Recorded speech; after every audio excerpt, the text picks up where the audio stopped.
नमस्कार दोस्तों, कैसे हो आप सब।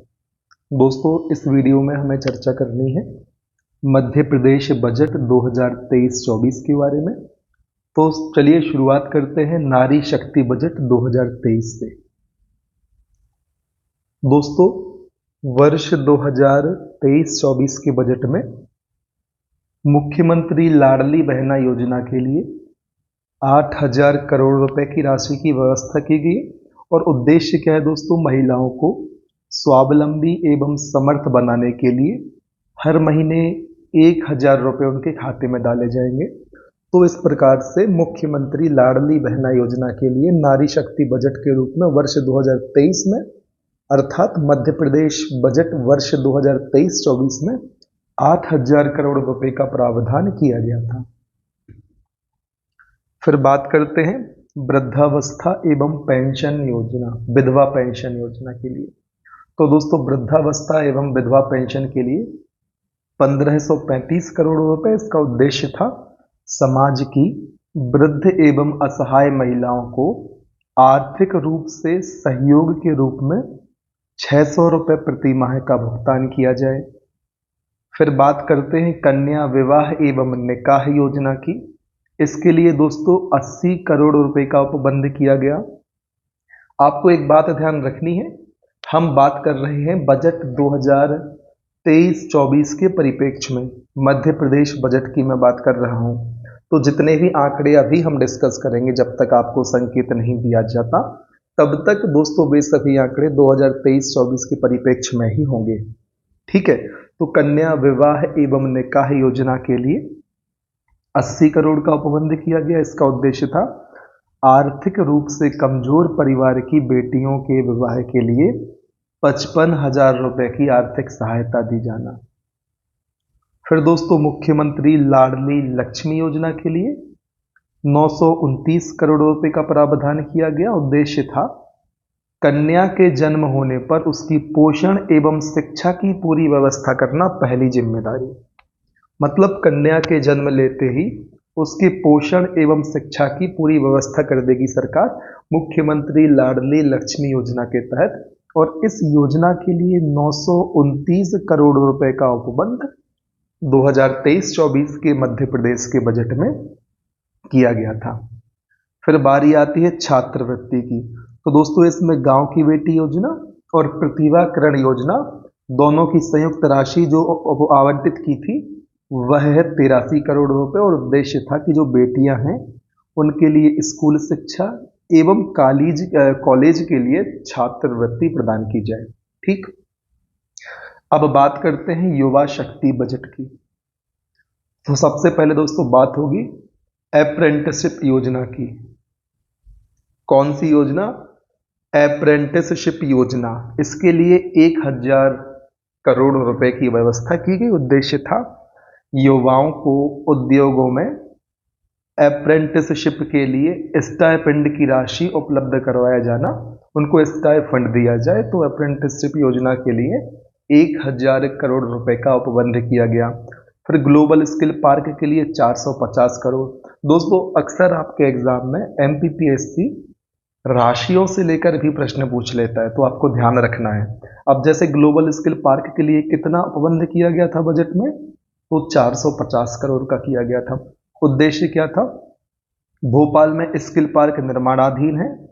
इसके अलावा ग्वालियर, सागर, जबलपुर एवं रीवा में अंतर्राष्ट्रीय कौशल केंद्र स्थापित किया जाना प्रस्तावित है। इसके लिए 450 करोड़ की व्यवस्था की गई थी। फिर खेल गतिविधियों को बढ़ावा देने के लिए 738 करोड़। उद्देश्य था खेल एवं प्रतिभागियों को बेहतर सुविधाएं देने हेतु 2022-23 के मुकाबले 2.5 गुने बजट का उपबंध किया गया था वर्ष 23-24 के बजट में। फिर मुख्यमंत्री उद्यम क्रांति योजना, इसके लिए दोस्तों 100 करोड़ की बात की गई थी। उद्देश्य था युवाओं को स्वरोजगार के लिए बैंक के माध्यम से रियायती ब्याज दर पर कोलेस्ट्रॉल मुक्त ऋण उपलब्ध करवाना। मुख्यमंत्री उद्यम क्रांति योजना 100 करोड़ की राशि की व्यवस्था की गई थी। फिर शहरी आजीविका मिशन के लिए दोस्तों 100 करोड़। उद्देश्य था युवाओं को कौशल प्रशिक्षण के माध्यम से स्वरोजगार प्रदान करना। अब बात करते हैं दोस्तों कृषि बजट की। तो दोस्तों ऊर्जा सब्सिडी के लिए कुल 13,000 करोड़ रुपए प्रस्तावित थे और उद्देश्य है सिंचाई में विद्युत खपत के लिए सब्सिडी देना। 13,000 करोड़ रुपए की व्यवस्था की गई थी ऊर्जा सब्सिडी के रूप में, और सहकारी बैंक के लिए 1500 करोड़, इसको भी ध्यान रख लें। और सहकारी बैंक में जो 1500 करोड़ रुपए दिए थे, उद्देश्य था डिफाल्टर कृषकों के ऋणों के समाधान के लिए। फिर बारी आती है मुख्यमंत्री किसान कल्याण की। 3200 करोड़ रुपए इसके लिए आवंटित किए। उद्देश्य था किसानों को सम्मान निधि के रूप में 4,000 रुपए प्रति वर्ष की आर्थिक सहायता, और ये 4,000 कितनी किस्तों में दिए जाएंगे ये आप कमेंट सेक्शन में बताएंगे। फिर बात की है फसल बीमा के लिए 2,000 करोड़ रुपए। उद्देश्य है प्राकृतिक आपदाओं से हुए नुकसान की भरपाई के लिए फसल बीमा के तहत 2,000 करोड़ रुपए आवंटित किए गए। फिर मुख्यमंत्री मिलेट मिशन। दोस्तों मिलेट मतलब मोटे अनाज को बढ़ावा देने के लिए मुख्यमंत्री मिलेट मिशन चलाया गया। फिर बात करनी है शिक्षा बजट 2023 की। तो दोस्तों मुख्यमंत्री बालिका स्कूटी योजना, इसका उद्देश्य क्या है? लगभग 5,000 विद्यालयों में 12वीं में सर्वोच्च अंक प्राप्त करने वाली बालिकाओं के लिए स्कूटी प्रदान की जाएगी। फिर दोस्तों सीएम राइज के लिए 3230 करोड़ रुपए की व्यवस्था की गई। उद्देश्य था उच्च गुणवत्ता एवं सर्वसाधन युक्त विद्यालयों की स्थापना। सीएम राइज के लिए दोस्तों 3230 करोड़ का व्यवस्था किया गया है। इसका उद्देश्य था सीएम राइज स्कूल बनाने का उद्देश्य क्या है? शिक्षा की गुणवत्ता बढ़ जाए और सर्व संसाधन युक्त विद्यालयों की स्थापना हो सके। ठीक, अब बात करते हैं पीएम श्री की, जिसके लिए 277 करोड़ रुपए आवंटित किए गए। उद्देश्य क्या था? मौजूदा स्कूलों को आदर्श विद्यालय के रूप में विकसित करना, पीएम श्री योजना का। फिर हम चर्चा करते हैं उच्च शिक्षा कॉलेज निर्माण। इस हेतु दोस्तों 687 करोड़ रुपए की व्यवस्था की गई थी। उद्देश्य था विश्व बैंक, रूसा एवं राज्य के संसाधनों में महाविद्यालयों के भवन का निर्माण। ठीक है, फिर बात करते हैं सांस्कृतिक पुनरुत्थान बजट 2023 की। एकात्म धाम के लिए 350 करोड़ रुपए। उद्देश्य क्या है? आचार्य शंकर सांस्कृतिक एकता न्यास के माध्यम से आचार्य शंकर के जीवन दर्शन के प्रसार एवं आदि गुरु शंकराचार्य की मूर्ति की स्थापना करना, एकात्म धाम 350 करोड़ रुपए। फिर मुख्यमंत्री तीर्थ दर्शन योजना। तीर्थ यात्रा वायुयान से भी कराई जाना प्रस्तावित था और इसलिए मुख्यमंत्री तीर्थ दर्शन योजना का उल्लेख बजट में किया गया था। उम्मीद है सारी चीजें आपके लिए क्लियर होंगी। फिर बात करते हैं ग्रीन बजट की। तो दोस्तों अंकुर अभियान, इसका उद्देश्य है वृक्षारोपण का स्वैच्छिक अभियान है और लक्ष्य है 38,62,000 पौधे लगाने का। फिर इसके बाद दोस्तों व्हीकल स्क्रैप पॉलिसी। इसका उद्देश्य क्या है? शासकीय वाहनों का प्रतिस्थापित यथासंभव इलेक्ट्रिक व्हीकल से किया जाना। प्रतिस्थापन होना चाहिए दोस्तों, यहाँ शासकीय वाहनों का प्रतिस्थापन यदि संभव हो सके तो इलेक्ट्रिक व्हीकल या ई व्हीकल से किया जाना। विशेष तथ्य क्या दर्शाया गया है? सांची को सौर ऊर्जा शहर बनाया जाएगा, इसे भी ध्यान रख लें। अब बात करते हैं अधोसंरचना विकास बजट की। तो दोस्तों ऊर्जा सब्सिडी का तो हमने 13,000 करोड़ पढ़ा हुआ था। ऊर्जा के लिए 18,242 करोड़ रुपए। उद्देश्य है 28,000 मेगावाट समेकित क्षमता। नर्मदा प्रगति पथ का उद्देश्य क्या है? नर्मदा नदी के समानांतर 900 किलोमीटर सड़क बनाना। फिर दोस्तों स्वास्थ्य क्षेत्र बजट की बात करें दोस्तों, ये सभी बातें हम बजट मध्य प्रदेश बजट 2023-24 के कंटेक्स्ट में कर रहे हैं। स्वास्थ्य क्षेत्र बजट, तो दोस्तों स्वास्थ्य क्षेत्र अधोसंरचना के लिए कितना प्रावधान किया? 2337 करोड़ रुपए। उद्देश्य क्या है? चिकित्सा सुविधाओं का विस्तार कर नवीन चिकित्सालयों का निर्माण करना और राष्ट्रीय स्वास्थ्य मिशन के लिए दोस्तों 3996 करोड़ रुपए। उद्देश्य क्या है? स्वास्थ्य अधोसंरचनाओं एवं चिकित्सा कर्मियों की व्यवस्था करना। आयुष भारत दोस्तों 953 करोड़ रुपए। उद्देश्य क्या था? निर्धन नागरिकों को निःशुल्क चिकित्सा सुविधा मुहैया करवाना। फिर प्रधानमंत्री Ayushman Bharat health infrastructure mission के लिए एकात्म धाम बराबर कितने? 350 करोड़ रुपए। उद्देश्य है नवीन चिकित्सालयों का निर्माण करना। फिर बात आती है दोस्तों डिजिटल पहल बजट की। तो पीएम गति शक्ति डाटा सेंटर के लिए 40 करोड़ रुपए। उद्देश्य क्या है? Madhya Pradesh state data centre Bhopal का विस्तारीकरण करना। फिर दोस्तों प्रदेश में आईटी पार्क की स्थापना के लिए भी 70 करोड़ की व्यवस्था की गई है। उद्देश्य क्या है? प्रदेश में सूचना प्रौद्योगिकी के विकास एवं निवेश को आकर्षित करना। ठीक है, तो पीएम गति डाटा सेंटर मतलब पीएम गति शक्ति डाटा सेंटर के लिए 40 करोड़ और प्रदेश में आईटी पार्क की स्थापना के लिए 70 करोड़ की व्यवस्था की गई। फिर सूचना प्रौद्योगिकी निवेश प्रोत्साहन के लिए 10 करोड़। उद्देश्य है निवेश करने वाली पात्र सूचना प्रौद्योगिकी इकाइयों को सहायता करना। फिर दोस्तों बारी आती है सुदृढ़ ग्राम बजट 2023 की। तो दोस्तों इसके तहत जल जीवन मिशन के लिए 7331 करोड़ रुपए। उद्देश्य है ग्रामीण क्षेत्रों में हर घर में नल से जल पहुंचाने का अभियान। जल जीवन मिशन के लिए कितना है? 7331 करोड़ रुपए। फिर प्रधानमंत्री आवास के लिए 8000 करोड़ रुपए। उद्देश्य है ग्रामीण क्षेत्रों में आवास विहीन परिवारों को आवास सुविधा उपलब्ध हो जाए, 8000 करोड़ रुपए। फिर प्रधानमंत्री ग्राम सड़क योजना के लिए 1826 करोड़ रुपए। उद्देश्य है ग्रामों को मुख्य सड़क मार्गों से जोड़कर आवागमन की सुविधा उपलब्ध करवाना। फिर निर्मल भारत के लिए 300 करोड़। यह उद्देश्य है ग्रामीण क्षेत्रों के परिवेश को स्वच्छ एवं निर्मल बनाए जाने हेतु चलाए जा रहे कार्यक्रमों के लिए 300 करोड़ रुपए निर्मल भारत के तहत आवंटित किए गए। फिर राष्ट्रीय आजीविका मिशन 660 करोड़। उद्देश्य क्या था? ग्रामीण क्षेत्रों में युवक युवतियों को स्वरोजगार के अवसर उपलब्ध कराए जाने की योजना। उनके संचालन के लिए राष्ट्रीय आजीविका मिशन में 660 करोड़ रुपए की व्यवस्था की गई। फिर राष्ट्रीय ग्रामीण रोजगार गारंटी में 3500 करोड़ रुपए ग्रामीण युवकों को रोजगार के अवसर उपलब्ध करवाने के लिए। फिर दोस्तों नगरीय विकास बजट 2023 अमृत 2.0 के लिए 374 करोड़। उद्देश्य क्या था? जल प्रदाय योजना एवं सीवेज परियोजनाओं के माध्यम से शहरी क्षेत्रों में नागरिकों को मूलभूत सुविधाएं उपलब्ध करवाना। फिर प्रधानमंत्री आवास योजना के लिए 2800 करोड़ रुपए आवासहीन शहरी परिवारों के लिए सुविधाजनक आवास उपलब्ध कराना इसका उद्देश्य था प्रधानमंत्री आवास योजना का। ठीक है, इतना आपको ध्यान रख लेना है। शहरी क्षेत्र के लिए कितना था? 2800 करोड़ रुपए था और ग्रामीण क्षेत्रों के लिए था 8000 करोड़ रुपए। ठीक है, तो इस प्रकार से आपको ध्यान रखना है।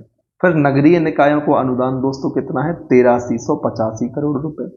उद्देश्य था नागरिकों को मूलभूत सुविधाएं हेतु नगरीय निकायों को अनुदान देना। फिर दोस्तों मेट्रो रेल के लिए 710 करोड़ रुपए। उद्देश्य है इंदौर एवं भोपाल में मेट्रो रेल के परिचालन से शहरी परिवहन को सुगम बनाना। फिर बात करते हैं पर्यटन क्षेत्र बजट 2023 की। तो दोस्तों पर्यटन अधोसंरचना विकास के लिए 122 करोड़ का उपबंध किया गया है। उद्देश्य क्या है?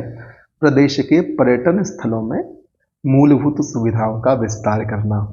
फिर दोस्तों हवाई अड्डों एवं हवाई पट्टियों का विस्तार 80 करोड़। उद्देश्य है हवाई मार्ग परिवहन बढ़ाने के लिए। फिर दोस्तों पर्यटन नीति का क्रियान्वयन इसके लिए 48 करोड़ की व्यवस्था की गई है। इसका उद्देश्य क्या है? पर्यटन में व्यवसाय एवं रोजगार के अवसर बढ़ाने के लिए आर्थिक सहायता देना। फिर ग्रामीण पर्यटन दोस्तों इसका उद्देश्य क्या है? पर्यटकों को ग्रामीण परिवेश से परिचित कराने के उद्देश्य से ग्रामीण क्षेत्र में पर्यटन की संभावनाओं का विकास या विस्तार करना। अब बात करते हैं मध्य प्रदेश के प्रमुख लोक के बारे में। तो दोस्तों महाकाल लोक उज्जैन में है, आपको ध्यान रखना है, प्रश्न बन सकता है। महाकाल लोक उज्जैन, भव्य देवी लोक सलकनपुर, वनवासी ग्राम लोक चित्रकूट, राम राजा लोक ओरछा। तो महाकाल लोक उज्जैन, भव्य देवी लोक सलकनपुर किस जिले में आता है? आप कमेंट में बताएं। फिर वनवासी रामलोक चित्रकूट और राम राजा लोक ओरछा, इतने आपको ध्यान रखने हैं। फिर बारी आती है दोस्तों मध्य प्रदेश उद्योग बजट 2023 की। तो निवेश प्रोत्साहन के लिए 1740 करोड़ रुपए उद्देश्य है। औद्योगिक इकाइयों को निवेश प्रोत्साहन हेतु आर्थिक सहायता देना। फिर इलेक्ट्रॉनिक मैन्युफैक्चरिंग क्लस्टर के लिए 20 करोड़ रुपए उद्देश्य है सूचना प्रौद्योगिकी उद्योग को बढ़ावा देने के लिए प्रोत्साहन स्वरूप।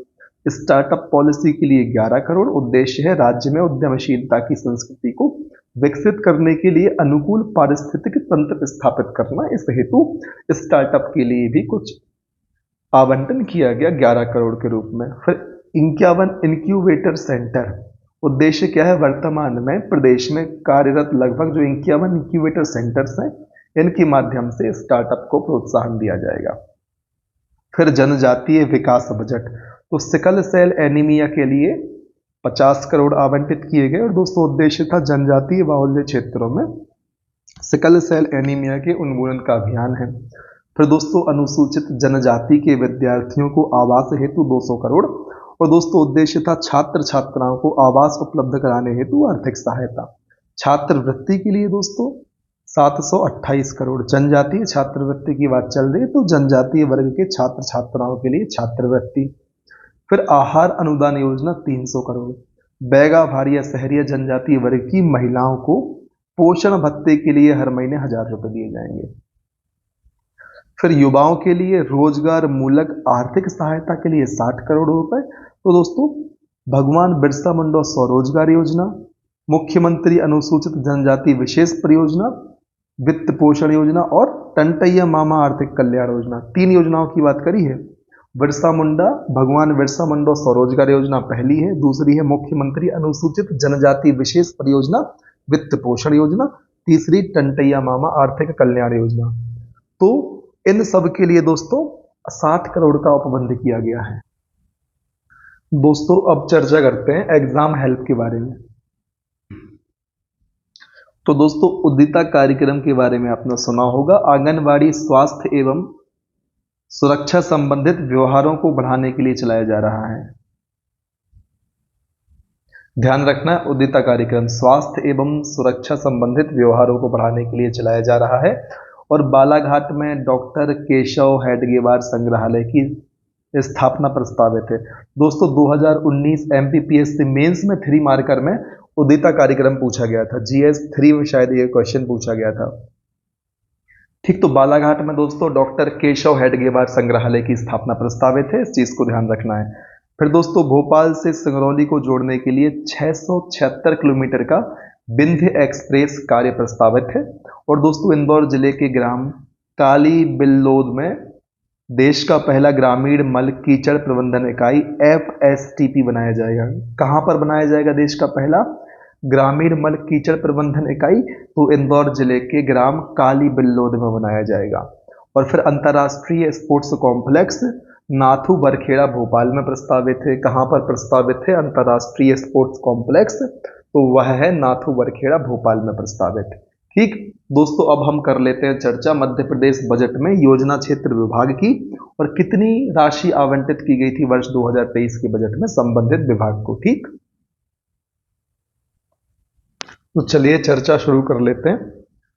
वैसे भी हम इनकी आवंटित राशियों की चर्चा पहले ही कर चुके हैं, बस रिवीजन फॉर्मेट में आपको देखते जाना है।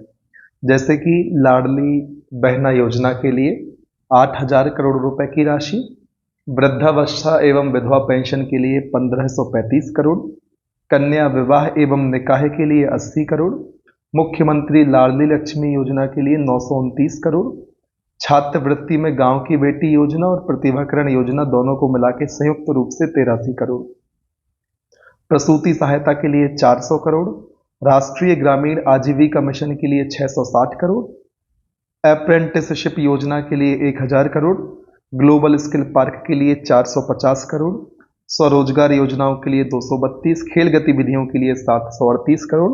आपको ये दोस्तों आवंटित राशियां मुख्य योजना जैसे खेल गतिविधियों के लिए कितनी है, मुख्यमंत्री लाडली बहना योजना के लिए कितनी है, मुख्यमंत्री लाडली लक्ष्मी के लिए कितनी है, शहरी आजीविका के लिए कितनी है 100 करोड़। तो इनको याद कर लेना है, मुख्यमंत्री उद्यम क्रांति और शहरी आजीविका के लिए कितनी है 100 करोड़। ऊर्जा सब्सिडी याद कर लें 13000 करोड़, मुख्यमंत्री किसान कल्याण के लिए 3200 करोड़, पशुपालन एवं गौ संवर्धन आदि के लिए 1491 करोड़, प्राथमिक कृषि साख सहकारी संस्थाओं के कंप्यूटरीकरण के लिए 80 करोड़। जैसे फसल बीमा याद कर लें, इसके लिए 2000 करोड़ थी। प्रधानमंत्री मत्स्य संपदा के लिए 97 करोड़। सीएम राइज स्कूल याद कर लें आप, सामान्य एवं जनजातीय दोनों क्षेत्रों को मिलाकर 3230 करोड़। एकात्म धाम के लिए 350 करोड़। इंदौर बॉन्ड के लिए 244 करोड़। वनीकरण के लिए ध्यान रख सकते हैं क्योंकि सबसे ज्यादा वन क्षेत्रफल मध्य प्रदेश में है, 1474 करोड़। राष्ट्रीय स्वास्थ्य मिशन जरूर याद रखें, 3996 करोड़। मध्य प्रदेश में आईटी पार्क स्थापना के लिए 70। सूचना प्रौद्योगिकी निवेश प्रोत्साहन के लिए 10 करोड़। जल जीवन मिशन के लिए भी ध्यान रखें, 7331 करोड़। प्रधानमंत्री आवास के लिए 8000 करोड़।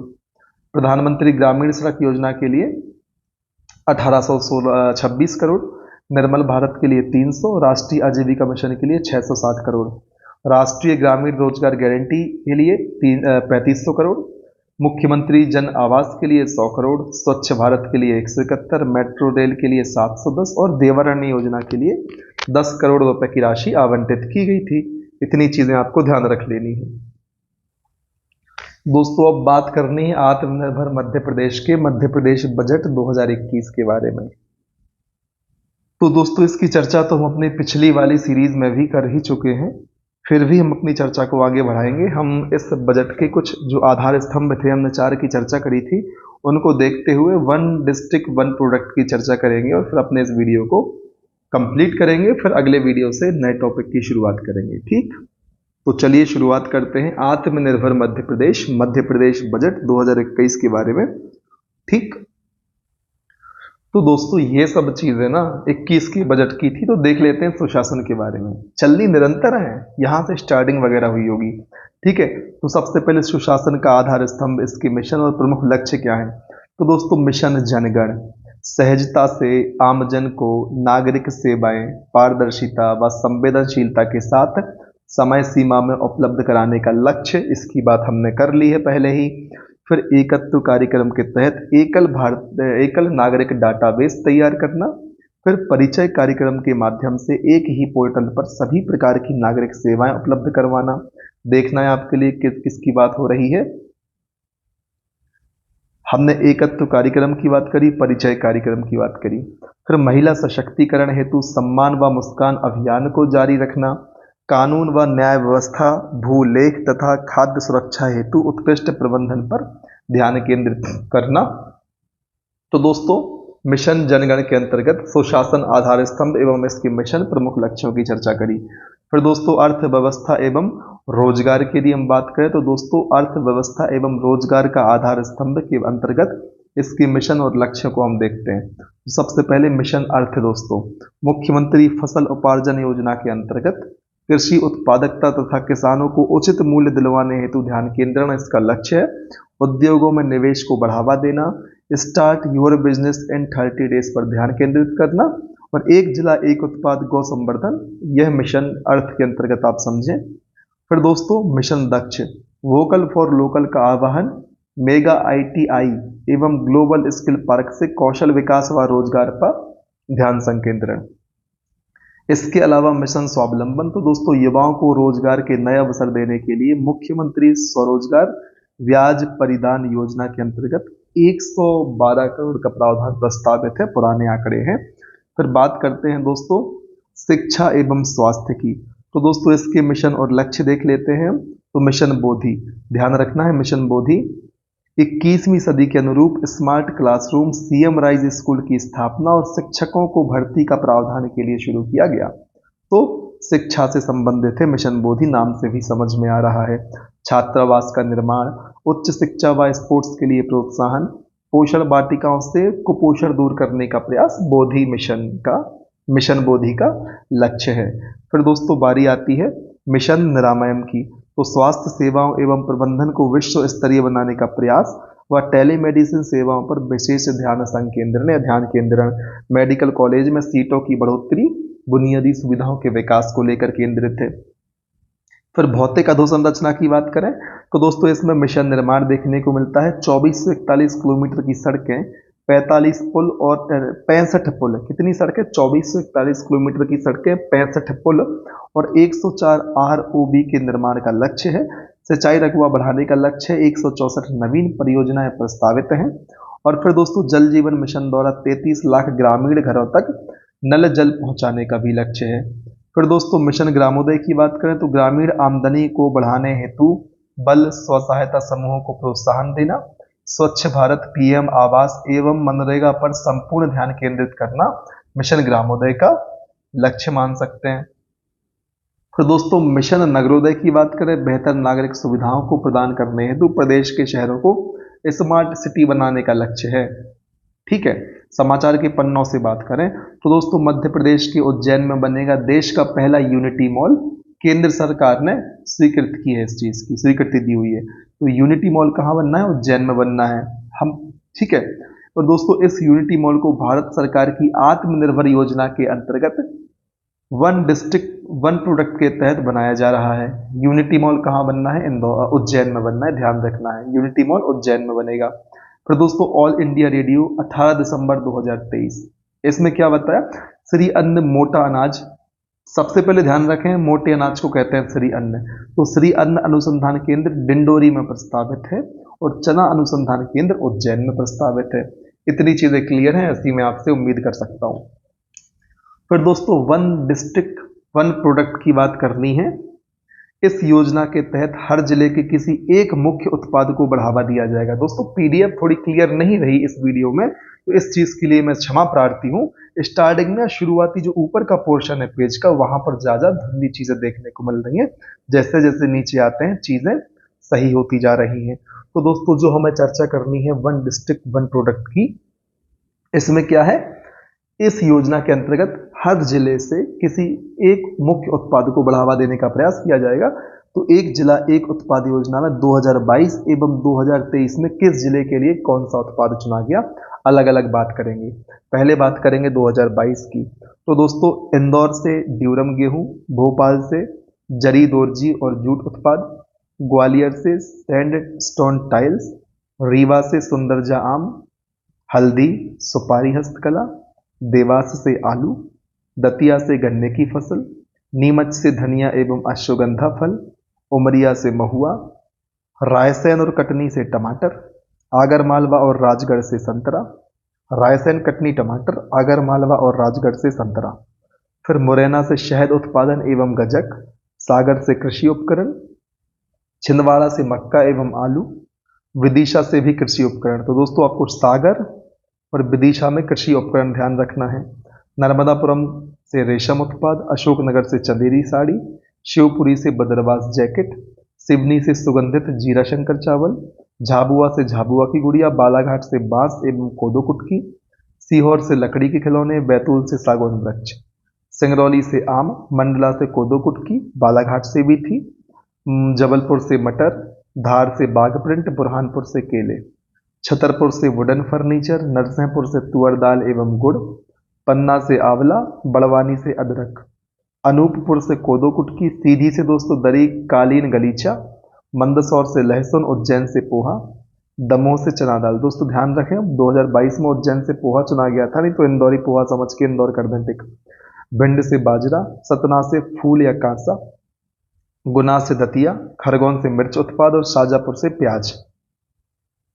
ये तो हो गई 2022 की बात। जो ज्यादा महत्वपूर्ण है आपके एग्जाम के लिए वे हैं वर्ष 2023 के, तो इनको आपको जरूर ध्यान रखना है। अब तो टॉपिक भी जुड़ गया दोस्तों एमपीपीएससी प्रीलिम्स एग्जाम के सिलेबस में, एक जिला एक उत्पाद। तो 2023 के तो आपको ध्यान रख ही लेना है सारे। इंदौर से दोस्तों आलू, शुगर फ्री आलू ध्यान रखना है। भोपाल से जरी जरदोजी जूट और पर्स, ग्वालियर से सैंडस्टोन टाइल्स, पिछले बार भी यही थे। रीवा से सुंदरजा आम, देवास से बांस, दतिया से गुड़। जब गुड़ खाते हैं तो दांत में चिपक जाता है, इस प्रकार से निमोनिक्स बनाए तो काम चल जाएगा। नीमच से धनिया दोस्तों, उमरिया से महुआ। रायसेन से बासमती चावल ध्यान रखें, बासमती चावल कहाँ से? रायसेन से है, नहीं तो बालाघाट कर दें। रायसेन बासमती चावल चुना गया। कटनी से दोस्तों स्टोन, और फिर दोस्तों आगरमालवा राजगढ़ से पिछली बार की तरह संतरा, मुरैना से सरसमा, सागर से फिर से कृषि उपकरण, विदिशा से भी कृषि उपकरण, और दोस्तों छिंदवाड़ा से भी संतरा ध्यान रख लें आप। आगरमालवा राजगढ़ और छिंदवाड़ा, यहां से संतरे को चुना गया। फिर नर्मदापुरम से पर्यटन, ये तो बढ़िया फैक्ट है। पर्यटन को भी उत्पाद माना गया है। अशोकनगर से चंदेरी साड़ी, शिवपुरी से बदरवास या कपड़ा जैकेट। शिवपुरी में दोस्तों ठंडी बहुत होती है, हम सभी जानते हैं, तो जैकेट आ जाए तो शिवपुरी मार देना। फिर सिवनी से सीताफल, सास से सिवनी और सास से सीताफल। झाबुआ से कड़कनाथ मुर्गा, हम सभी जानते हैं। बालाघाट से चिन्नौर चावल। लेकिन दोस्तों बासमती चावल कहाँ देखा हमने? रायसेन में देखा, यहाँ पर लिख देता हूं मैं। बासमती कहाँ देखा हमने? रायसेन। और चिन्नौर बालाघाट। सीहोर से लकड़ी के खिलौने, बैतूल से सागवान वृक्ष, सिंगरौली से कोदो कुटकी, मंडला से भी कोदो कुटकी। फिर दोस्तों जबलपुर से मटर, पिछली बार की ही तरह। धार से बाघ प्रिंट आने हैं, बुरहानपुर से केला। छतरपुर से वुडन फर्नीचर, नरसिंहपुर से तुअर दाल। पन्ना से आंवला, बड़वानी से अदरक। अनूपपुर से दोस्तों कोदो कुटकी, ध्यान रखना है। फिर सीधी से दरी, कालीन, गलीचा, कारपेट। मंदसौर से लहसुन, उज्जैन से बाटिक प्रिंट, पिछली बार दोस्तों पोहा देखा था उज्जैन में हमने, ठीक। दमोह से चना, भिंड से सरसों। हमने मुरैना में भी दोस्तों सरसों देखा है अभी थोड़ी देर पहले ऊपर, ठीक। सतना टमाटर। जबलपुर में मटर देखा है दोस्तों, क्या देखा है जबलपुर में? मटर। सतना में टमाटर। गुना में धनिया। खरगोन में मिर्च उत्पाद, शाजापुर प्याज। खरगोन में मिर्च उत्पाद है, गुना में धनिया है, शाजापुर में क्या है? प्याज है। दोस्तों एक बात और, धनिया हमने नीमच में भी देखी, तो नीमच और गुना दोनों में क्या है? धनिया है। इस प्रकार से एक जैसी चीजों को आप साथ में याद करेंगे तो आपको फायदा मिलेगा। तो इस प्रकार से दोस्तों हमने इस टॉपिक को कंप्लीट किया। अगली वीडियो से एकदम फ्रेश टॉपिक की शुरुआत होगी। यदि वीडियो से आपको आपके एग्जाम की तैयारी में सहायता प्राप्त होती है तो अधिक से अधिक संख्या में दोस्तों आप हमारे वीडियो को लाइक करें। ऐसे विद्यार्थियों तक हमारे वीडियो को शेयर भी करें जो आपकी ही तरह कॉम्पिटिटिव एग्जाम की तैयारी कर रहे हैं, ताकि वे भी इसका फायदा उठा सकें। चैनल को कर लें सब्सक्राइब, बेल आइकन प्रेस कर दें, ताकि आने वाले समय में जितने भी वीडियोस हम अपने चैनल पर अपलोड करते हैं उनके नोटिफिकेशन आपके लिए तुरंत प्राप्त हो जाए, ठीक है। टेलीग्राम चैनल भी है अपना, उसको आप ज्वाइन कर सकते हैं। वहां पर हम बढ़िया आपके एग्जाम से रिलेटेड कंटेंट जो आपको ज्यादा रिलेवेंट होता है आपको उपलब्ध करवाते रहते हैं। तो बस बने रहें हमारे साथ, लगातार मेहनत करें दोस्तों, तब तक ना रुकें जब तक आपको आपका लक्ष्य प्राप्त नहीं होता। जय हिंद, वंदे मातरम।